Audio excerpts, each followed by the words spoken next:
La ilaha illallah itu filosofinya itu nafyun li uluhiyati ghairillah wa isbatun li uluhiyatillah wahda.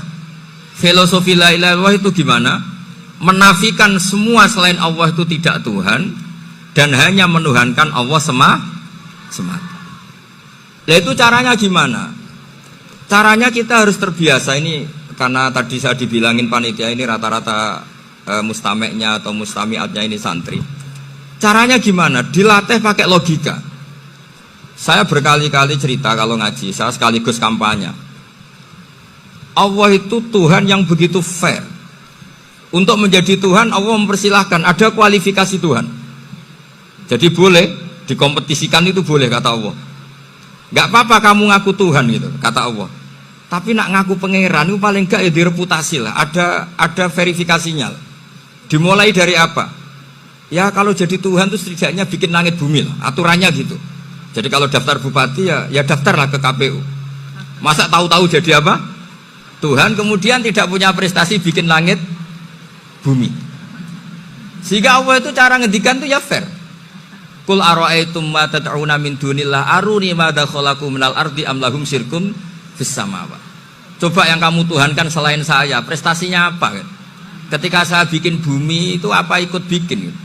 Terus am lahum syirkum fis samawati. Kalau bikin langit, kalau nggak bisa ya urun lah gitu. Urun semen apa urun bego, pokoknya urun lah gitu. Urun ora, gawe bumi ora, ngerti-ngerti ngaku jadi pangeran. Kul hatu burhanakum. Jadi ya kan ya lucu kan, misalnya syarat kiai di Salafiyah kan keluarga Kiai As'ad, cucunya ngaji ngalim. Orang keluarga Kiai As'ad terus aku kiai utama di Salafiyah. Oh mesti dipenjara ya. Lah yo gak gawe langit bumi, gak ada prestasi terus ngaku sebagai apa? Tuhan. Sehingga fair. Makanya saya berkali-kali cerita. Jubair bin Mut'im itu punya anak namanya Muhammad. Ini sudah orang alim, Muhammad bin Jubair bin Mut'im. Itu cerita awala islami abihi. Mut'im itu orang pinter sekali. Saking pinternya dia jadi delegasinya orang Quraisy datang ke Rasulullah sebagai negosiator untuk membebaskan Asra Badrin, tawanan perang apa? Badar. Yang namanya disuruh itu pasti orang pinter. Tapi apa yang terjadi ketika nginep di masjid? Karena zaman itu gak ada hotel, nanti jadi geger. Orang musyrik nginep di masjid hukumnya gimana? Bahsul masail tok. Zaman itu mau tidak mau. Kalau sekarang kan ada hotel, kiai juga punya wisma. Apa yang terjadi? Orang ini cerdas sekali. Dan delalah Nabi pas sholat maghrib itu baca wattur wa kitabim mastur sampai am khalaqus samawati wal ard. Ya kalau kamu jadi Tuhan ya setidaknya menciptakan langit bumi lah. Namanya jadi Tuhan ya ada persyaratan kan. Paling tidak punya reputasi menciptakan langit bumi. Atau kalau jadi Tuhan setidaknya reputasinya itu enggak diciptakan yang lain. Am khuliqu min ghairi syai'in. Ini jadi Tuhan kok punya bapak, punya ibu. Ini jadi Tuhan kok lahirnya di bumi. Ada tanggal lahirnya, ada tahun. Masa jadi Tuhan kok dulu buminya. Pokoknya walhasil tuh. Akhirnya Nabi ketika salam sholat maghrib, dia datang. Ya Rasulullah, akalku habis oleh ayat yang barusan kau baca. Sudah saya Islam saja. Argumentasi selain Allah Tuhan itu batal. Itu, nah saya mohon santri-santri Salafiyah itu baca Quran sampai seperti itu. Jadi jangan hanya khataman banyak-banyakan maksudnya. Ini bukan nyindir ini, ngamuk ini. Jadi ya khatamannya tadilah 1000 atau berapa lah, jangan banyak-banyak. Juga kasihan malaikat yang nyatet kan. Wong baru subhanallah alhamdulillah aja di teks hadisnya abad al malaikah gak ditetek. Itu baru subhanallah alhamdulillah itu sudah mencapaikan malaikat. Makanya saya wiridan tuh arang-arang kasihan malaikat karena nanti jadi itu ya ada madhabnya itu. Jadi kalau Gus Azaim sholat lama tak saingi sholat cepet itu sama-sama ada madhabnya. Yang cepet kayak saya tadi setan pas tata-tata mau goda pas rukuk saya sudah itidal, mau goda itidal saya sudah sujud, pusing dia. Tapi jangan tiru, ini madhab yang agak-agak khusus lah, sudah cara orang Madura agak khilaf khusus. Khilaf ya, khilaf ini agak khilaf ini sudah. Tapi saya ingin lah, sampean kalau ngaji Quran itu dilatih berlogika. Jadi Allah itu fair. Nggak apa-apa kalian ngaku Tuhan tuh nggak apa-apa, tapi tunjukkan prestasi kamu apa. Aruni madza khalaqu minal ardi am lahum syirkun fis samawati.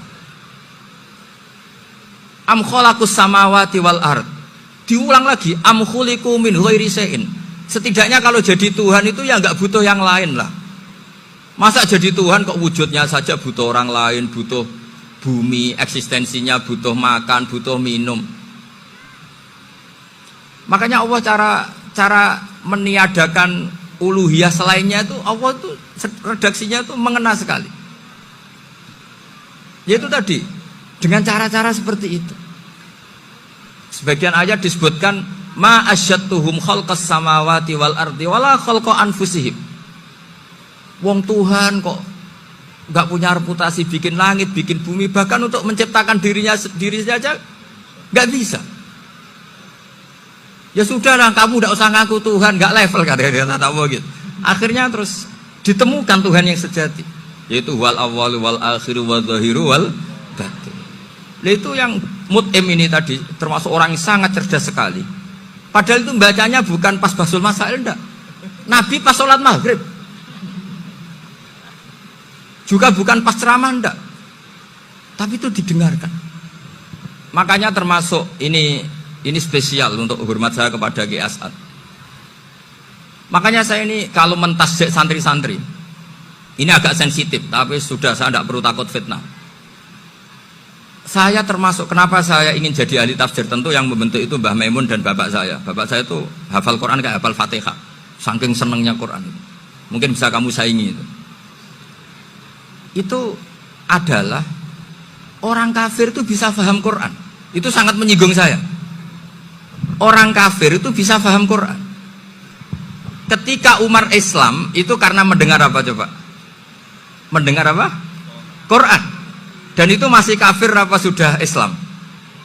Masih kafir, karena kalimat-kalimat yang di Quran itu begitu jelas, wal kitabil mubin, sehingga didengarkan orang kafir pun tuh ngefek. Makanya ketika Umar datang ke saudari putrinya, kemudian dengar Toha ma anzalna alaikal Qur'an apa?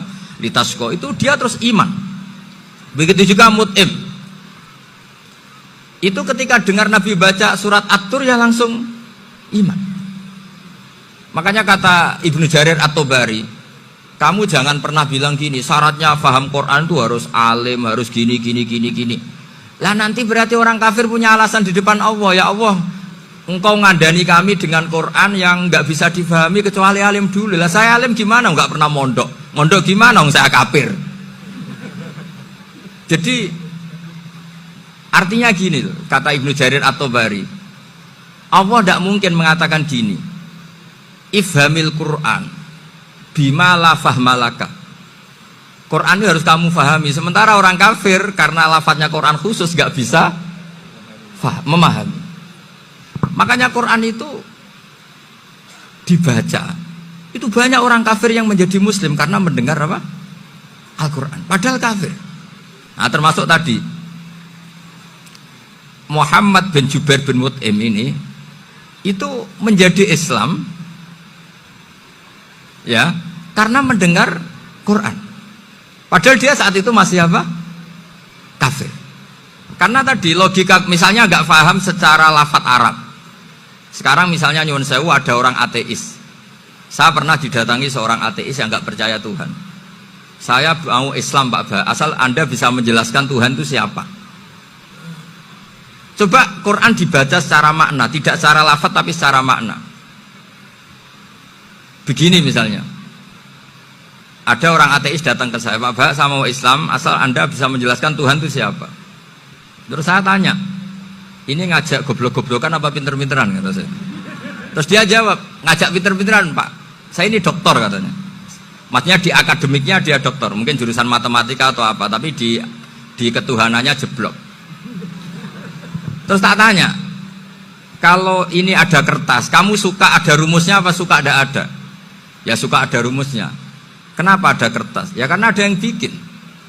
Nah kira-kira berstatus membikin atau membuat itu sesuatunya maujud apa enggak?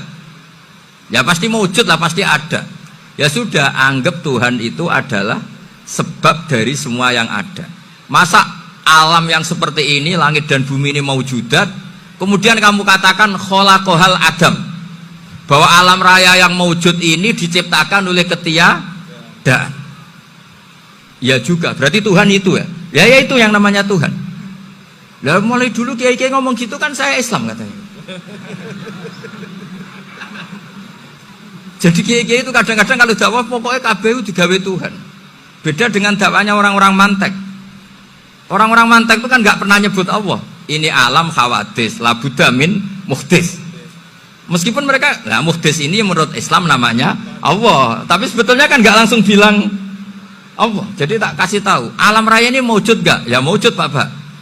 Bisa nggak sesuatu yang nggak ada menjadi faktor wujudnya yang ada? Ya nggak bisa, namanya nggak ada itu nggak bisa jadi faktor. Nah itu hebatnya ulama-ulama kita ketika mengenalkan Allah itu siapa? Zat yang wajibil wujud. Jadi kita ini kalah pinter ulama-ulama dulu.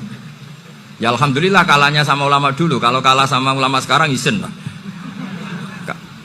Jadi ulama dulu sudah pinter. Pasti pertanyaan dasar manusia, hadil maujudat itu man khalaqaha, siapa yang menciptakan? Kalau kamu langsung jawab Allah atau Tuhan, mereka pasti tidak nerima. Ya jawab saja, hadil maujudat mesti khalaqaha maujudun. Nah berhubung maujud ini berstatus pencipta, harus super. Nah super ini oleh ulama disebut wajibul wujud atau musabbibul asbab, yang oleh Islam dinamai Allah. Tapi kita langsung ngomong Allah, mesti aja bingungkan kan bagi yang bingung maksudnya. Ya saya mohonlah kalimat-kalimat la ilaha illallah itu diamatilah, diresapi sampai seperti penjelasan saya ini, sehingga punya kualitas ilmu. Karena syaratnya memang fa'lam, harus punya kualitas apa? Ilmu. Ilmu itu apa? Ma'rifatus syai' ala ma huwa alaih. Mengenal sesuatu sesuai detail-detail sifatnya sesuatu itu. Misalnya kalau Allah sudah jadi Tuhan, ya harusnya qabla kulli syai'. Masa Tuhan sama yang dituhani wujudnya dulu yang dituhani? Ditemukanlah sifat awal atau qadim. Makanya benar Gus Azaim tadi, kalau sudah bertauhid harus hafal akidah berapa khamsin. Dimulai apa? Wujud. Kenapa harus dikatakan wujud? Karena alam raya ini kadung maujudat. Hadhil alam maujudun. Masa maujudun khalaqahul adam, masa maujudat khalaqahul adam.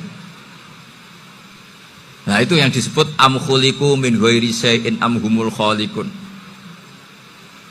Jadi saya mohon semohon-mohonnya, cobalah tradisi-tradisi lihat baru ayat ini dihidupkan lagi, sehingga kita baca Quran itu sekaligus menjadi orang yang sangat argumentatif.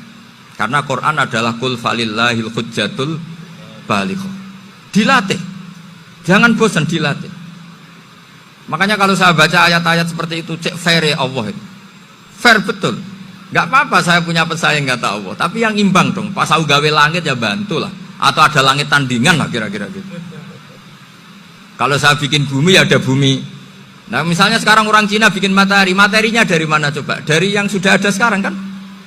Tetap saja agak ikut bikin kan? Tapi kalau Allah bikin langit bumi minal adam minal wujud. Kalau mereka paling rekayasa yang sudah wujud otak-atik. Nah, harus sampai seperti itu. Sampai kata Gus Azaim kul hatu apa? Burhanakum tadi.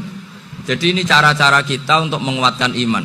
Aruni madza khalaqu minal ardi am lahum syirkun fis samawati. Terus kata Allah, itu nih bi kitabim min qabli hadza au atharatim min ilmin. Kalau kamu enggak setuju teori ini kata Allah, cari kitab suci versi Anda. Aturan jadi Tuhan itu apa coba? Ya tetap saja semua kitab suci akan mengatakan di mana-mana Tuhan itu pencipta langit dan bumi. Jangan yang lahir di bumi jadi Tuhan. Jangan Lata Uzza jadi Tuhan. Jangan karena sakti jadi Tuhan. Nah ini di sini pentingnya ilmu balaghah, ilmu mantek yang alhamdulillah di pondok-pondok kita masih diajari. Makanya kata mantek sebetulnya ilmu akal hanya menemukan hadil maujudat khalaqaha maujudun. Nah yang maujud ini siapa? Ya wajibul wujud. Nah kemudian Islam menamai ini Allah Subhanahu wa ta'ala. Makanya ulama dulu itu kalau ngedikan Allah itu siapa? Zat sing wajibul wujud. Itu filosofinya luar biasa. Karena dengan seperti ini bisa menafikan teori ateisme bahwa alam raya ini diciptakan oleh wahdan. Makanya saya bilang tadi, ngajak goblok-goblokan apa pinter-pinteran gitu. Lah nek ngajak goblok-goblokan yang ngene, hadhil maujudat khalaqahal adam. Terus kita goblok bareng. Loh iya kan, barang maujud diciptakan yang tidak maujud. Wong ora wujud kok mempengaruhi sing wujud. Ya monggo nak goblok bareng kata. Akhirnya, "Gak lho Gus, saya ini dokter masa kamu ajak goblok?" Ya sudah, pinter saja kata saya. Alhamdulillah karena debat kecil ini dia menjadi nyaman lagi dengan apa? Islam. Memang saya tentu nggak bisa disalahkan doktoralnya karena di ilmu yang selain apa? Teologi gitu. Tapi kan polanya dia pasti pinter. Makanya ini sekaligus mengingatkan anak-anak lah. Kecakapan menjelaskan itu harus dilatih karena di antara kelebihannya Quran itu wal kitabil apa? Mubin, yaitu kitab yang punya kemampuan menjelaskan. Ini yang terakhir saya beri contoh. Terakhir ini penjelasan Quran. Dulu orang kafir itu cara berpikir itu begini, Muhammad, urusan kita ini banyak, problem kita banyak. Masa iya urusan yang banyak ini cukup dengan satu Tuhan? Kalau problem banyak ya Tuhannya harus banyak. Ada Tuhan pohon, Tuhan hujan. Ya kayak Cina itu ada Dewi Kuan Im keberuntungan, ada yang sial, yang pokoknya diurus yang banyak lah. Maka mereka bilang aja'alal alihata ilaha wahida inna hadza la syai'un ujab. Ini aneh, urusan banyak kok Tuhannya satu, ini aneh lah. Tapi Nabi secara sabar, dan yang diomongnya orang kafir, tidak anak Mahatali, orang kafir. Jadi nanti kalau anak Mahatali gak paham Quran, kebangetan, orang kafir saja paham. Akhirnya Nabi secara santai, secara rileks memberi penjelasan gini. Kalau Anda menjadi buruh, kalau orang Arab dulu bilang abdan, kamu suka nggak punya majikan banyak, perintahnya beda-beda, semuanya memaksa kamu untuk nurut. Sama punya majikan satu yang baik. Ya nggak suka lah Muhammad kalau majikan saya banyak, semuanya berhak merintah saya, nggak enak. Majikannya satu saja. Terus kata Nabi, Tuhanmu itu majikan kamu. Kalau Tuhannya banyak, kamu bingung. Nanti perintahnya banyak. Akhirnya mereka paham. Dan itu segampang itu Allah memberi penjelasan. Daraba wa masalah rojulan. Fihi syuraka umutasyakisuna wa rajulan salamal lirajul hal yastawiyani masalah alhamdulillah. Langsung diberi analogi.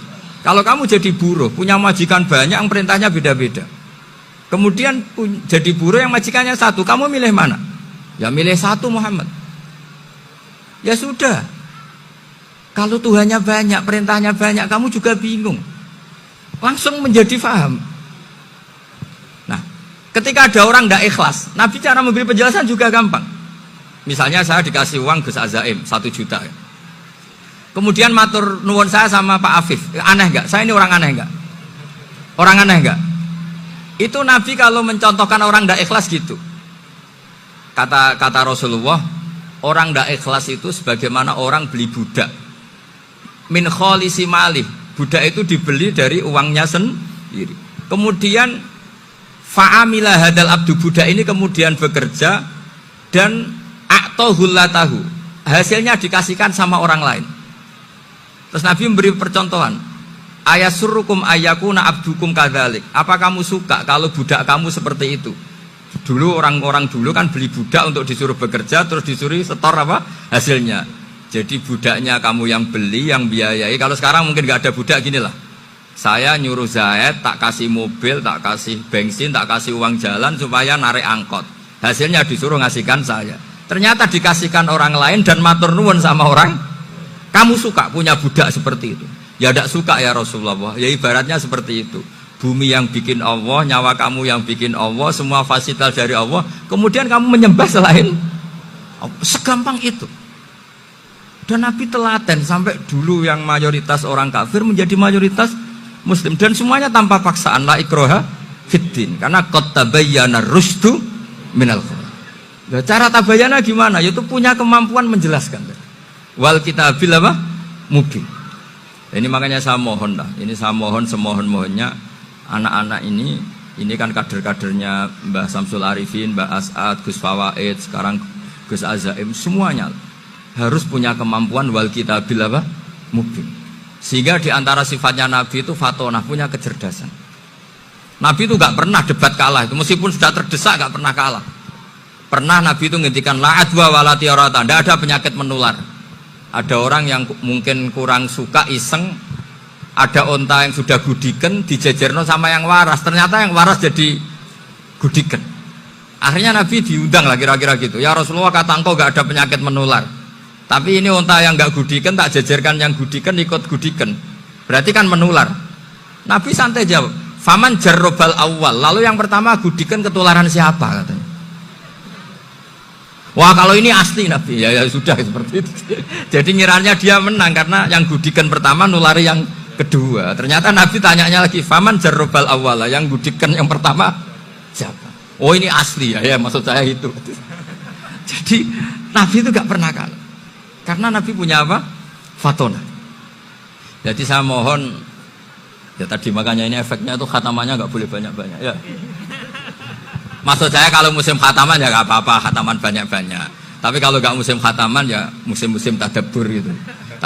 Tapi kalau ini musim khataman gimana monggo lah. Cuma saya kok kasihan malaikatnya tadi itu kok. Ya ngoten mawon, minta maaf. Assalamualaikum warahmatullahi wabarakatuh.